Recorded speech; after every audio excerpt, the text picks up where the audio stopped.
Las ramas del poder público, explicado por Juan José Gómez, Paula Andrea López y María Paula García. Para entender sobre esto, necesitamos entender la conformación del Estado colombiano. Se estructura por los órganos de control, la organización electoral, las entidades autónomas y el poder público. Dentro del poder público es posible encontrar las ramas en las cuales se divide: ejecutiva, legislativa y judicial. Empezaremos por la rama ejecutiva. Esta se encarga de los actos administrativos, vela por el cumplimiento de los motivos propios del Estado y el bienestar de la comunidad en general, promueve el desarrollo económico y social. La rama ejecutiva se conforma principalmente como organismo central por el presidente de la República, el vicepresidente, los ministerios y el departamento administrativo. Como organismo territorial por el gobernador, la asamblea departamental, el alcalde y los consejos municipales o distritales. Además, esta se divide en órdenes en los cuales se encuentra el nacional, el departamental y el municipal. El nacional se compone por el presidente, el vicepresidente, ministros de despacho y directores de departamento administrativos. El departamental por los gobernadores y la asamblea departamental. Finalmente, el municipal por alcaldes y superintendencias. Ahora bien, entrando un poco más a detalle, empezaremos por el presidente. Este va a garantizar el cumplimiento de la Constitución y las leyes, así como también va a velar por el buen funcionamiento del Estado Nacional. También divulga y sanciona las leyes. Teniendo en cuenta el artículo 189, este va a dirigir las relaciones internacionales, la fuerza pública y las operaciones de guerra. Va a proveer la seguridad exterior de la República y va a suprimir o fusionar entidades u organismos administrativos nacionales de conformidad a la ley. También va a modificar la estructura de los ministerios, departamentos administrativos y demás entidades u organismos administrativos nacionales, con sujeción a los principios y reglas generales que define la ley. Asimismo, el vicepresidente será elegido junto con el presidente por votación popular. Este lo reemplazará en caso de que se presente una falta temporal o completa y podrá llevar a cabo su posesión por el mismo periodo de tiempo que esté el presidente de la República en el poder. Siguiendo entonces con los ministros, este va a tener 18 ministerios, los cuales tienen la función, bajo la dirección del presidente de la República, de formar políticas, manejar actividades administrativas y llevar a cabo la ley. Abro comillas.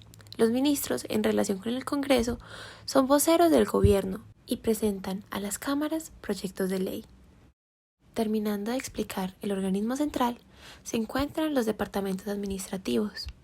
Este se encarga del orden de las políticas de empleo público, la organización administrativa, el control interno y la racionalización de trámites.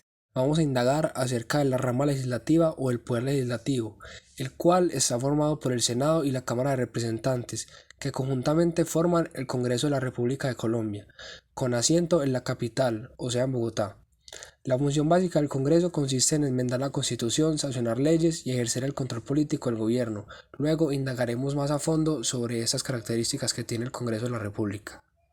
Es el órgano que constituye el eje de la democracia representativa y a él se asignan por antonomasia las funciones de la rama legislativa. Los miembros de este órgano colegiado son los representantes del pueblo y deben actuar consultando a la justicia y el bien común.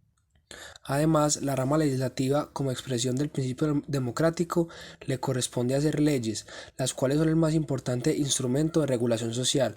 Al tiempo son el eje de un Estado de Derecho, en el que se hace efectiva la larga y dura conquista del liberalismo político del paso de un gobierno de los hombres a un gobierno de las leyes. Por ello, la Constitución dispone que ninguna autoridad del Estado podrá ejercer funciones distintas que las que le atribuye la Constitución y la ley.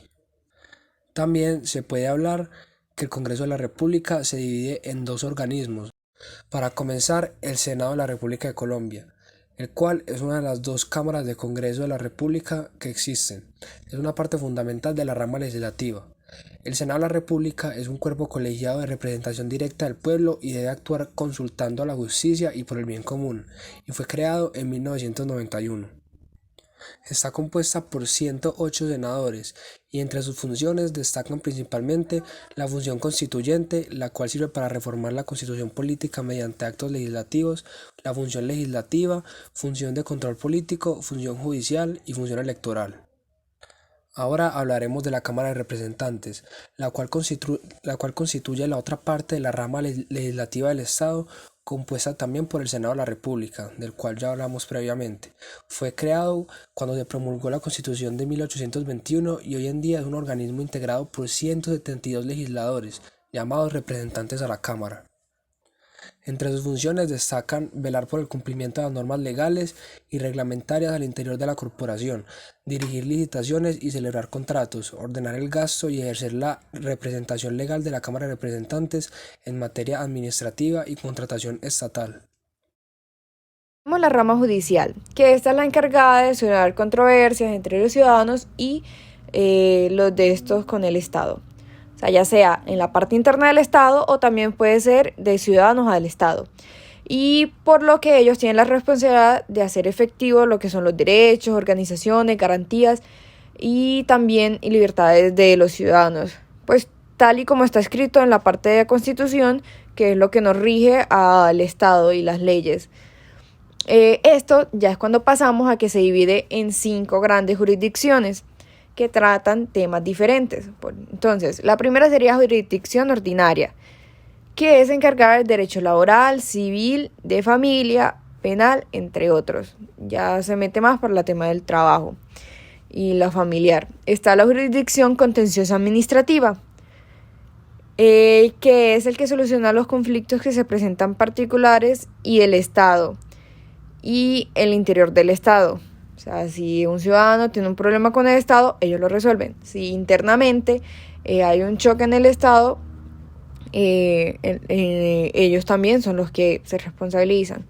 Está la jurisdicción constitucional, que ya ese sí vela por toda la parte de la Constitución política y el Estado del Derecho.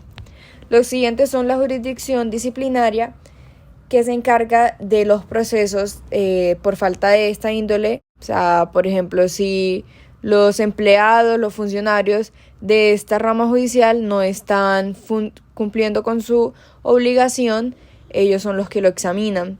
Y también la parte de los presupuestos, la administrativa.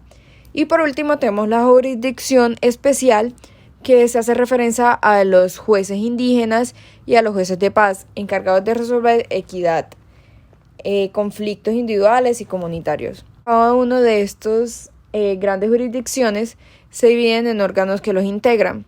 Entonces, diciendo uno nada más, podemos decir jurisdicción ordinaria, lo compone uno que sería la Corte Suprema de Justicia. Un ejemplo que puede ser del día a día es que, por ejemplo, la Defensoría del Pueblo. Si yo hago un delito, entonces me atrapan y me dicen que si no tengo un juez, que el Estado se encarga de conseguirme uno por medio de la Defensoría del Pueblo. Lo que es la jurisdicción contenciosa administrativa sería el órgano del Consejo de Estado. Y un ejemplo general sería que, por ejemplo, el presidente, si quiere hacer algo, primero debe consultárselo a ellos, ya que actúan como cuerpos supremos consultivos del gobierno. Pero claro, solo en la parte administrativa. Lo que son la jurisdicción constitucional sería la Corte Constitucional. Un ejemplo general es que, un ejemplo de la Corte Constitucional es que si yo, como ciudadano, quiero agregar o quitar algo de la Constitución, tengo que primero ir a la Corte Constitucional a que me lo aprueben o ya ellos lo rechazan, ya que ellos son los encargados de modificar la Constitución.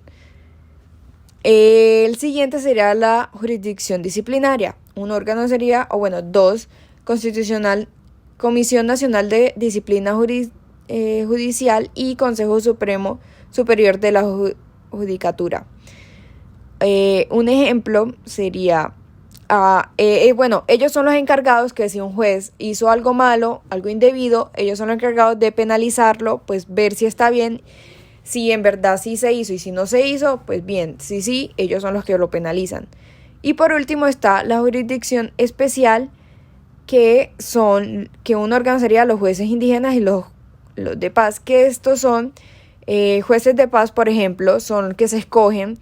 Puede ser escogidos por el voto popular, que se encarga simplemente de resolver conflictos referentes a la paz, ya sea de equidad, conflictos individuales y comunitarios, como he dicho anteriormente. Entonces, cualquier referente, o sea, ellos no pueden tratar otros temas, sino nada más entre la parte de la paz.